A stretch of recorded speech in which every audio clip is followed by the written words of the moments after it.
नमस्कार फॅमिली। या आधीच्या व्हिडिओमध्ये आठवणी सांगताना भावना अनावर झाल्या। दबलेला हुंदका डोळ्यावाट बाहेर आला। डोळ्यातून अश्रू निखाळे की मनाचा आभाळ मोकळं होतं। आई हा माझा वीक पॉइंट। मी लहान असतानाच माझी आई वारली, त्यामुळे आई बरोबरच्या खूप कमीच आठवणी आहेत। त्यामुळे आईचा विषय निघाला की आठवणींना बांध घालणं खूप अवघड होऊन जातं। ज्या गोष्टी मी माझ्या आई बरोबर जगू शकले नाही त्या गोष्टी मी माझ्या मुलींना कधीच कमी पडून देत नाही।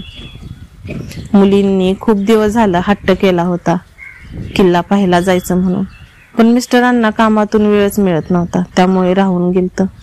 कसं तरी मिस्टरांनाही कामातून वेळ मिळाला आणि दुसऱ्या दिवशी रविवार होता, त्यामुळे मुलींच्याही शाळेला सुट्टी होती की संध्याकाळी झोपतानाच आम्ही नियोजन केलं की नरदुर्गचा किल्ला पाहायचा अशी योजना केली आणि झोपतानाच मी पहाटेचा अलार्म लावून झोपली होते। अलार्म वाजता जाग आली की उठून लगे आंघोळीला पाणी ठेवलं, घरदार झाडलं, दारात पाण्याचा सडा शिंपला आणि आंघोळ करून घेतली, देवपूजा झाली आणि दारात रांगोळी काढत होती। तोपर्यंत मुलीही उठून माझ्या बाजूला येऊन ब्रश करत उभ्या राहिल्या। सकाळचं धूर धुकं, पक्ष्यांचा किलबिलाट आणि सकाळचा मंद प्रकाश, वातावरण अगदी मोहक वाटत होतं। तुम्हीही कधीतरी गावखेड्याची सकाळ अनुभवलीच असेल, बरोबर ना? त्याच वेळी डोक्यावरती मोरपिसांचा टोप, गळ्यात रंगीबिरंगी माळा, काकेत झोळी, एका हातात चिपळ्या तर दुसऱ्या हातात छोटेसे टाळ, गवळण म्हणत वासुदेव यायला लागलेले। गवळण, चिपळ्या, टाळ ह्या आवाजात वातावरण अगदी प्रसन्न वाटत होतं। माझी रांगोळी पूर्ण झाली, तुळशीला पाणी घातलं आणि घरात गेली। तोपर्यंत वासुदेवाची स्वारी माझ्या दारात आली होती। वासुदेवांना पाहून मुली आनंदी झाल्या आणि घरात आल्या। त्या मला म्हणाल्या, मम्मी घरासमोर वासुदेव आलेत। की मी घरातून सुपात धान्य घेतलं, ढेवाऱ्यावरील पंचपाळ घेतलं आणि तांब्याभर पाणी घेऊन बाहेर आले।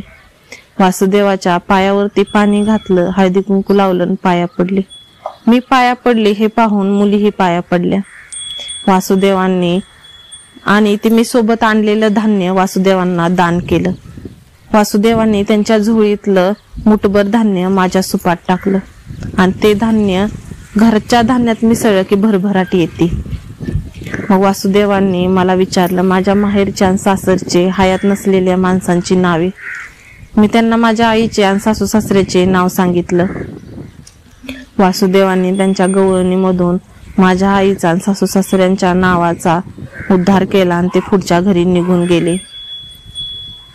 वासुदेव ही एक सुसंस्कृत जमात। सुगी झाली की दारोदार जाऊन मिळेल ते धान्य घेऊन मायेचा आशीर्वाद देणारी आपुलकीची माणसं। काळ बदलला तशी माणसंही बदलली। दान धर्म करण्याची दानत कमी आली आणि अशा लोकांना उदरनिर्वाह करण्यासाठी वेगवेगळे पर्याय शोधावे लागले। आजकाल ही संस्कृती लोप पावत चालली आहे, तर आपण ही संस्कृती जोपासली पाहिजे, नाहीतर महाराष्ट्राला ह्या जुन्या संस्कृतीचा विसर पडला जाईल। तर सकाळ सकाळी आपल्याला वासुदेवाचा आशीर्वाद मिळाला म्हटल्यानंतर पुढचा प्रवास सुखाचाच होणार, ह्यात काही शंकाच नाही। तर नक्की तुम्हाला पुढच्या व्हिडिओमध्ये किल्ल्यावरचा अनुभव नक्की शेअर करेल। तोपर्यंत कोणी सबस्क्राईब करायचं राहिलं असेल तर नक्की सबस्क्राईब करा आणि व्हिडिओ आवडल्यास शेअर, लाईक, कमेंट नक्की करा। धन्यवाद।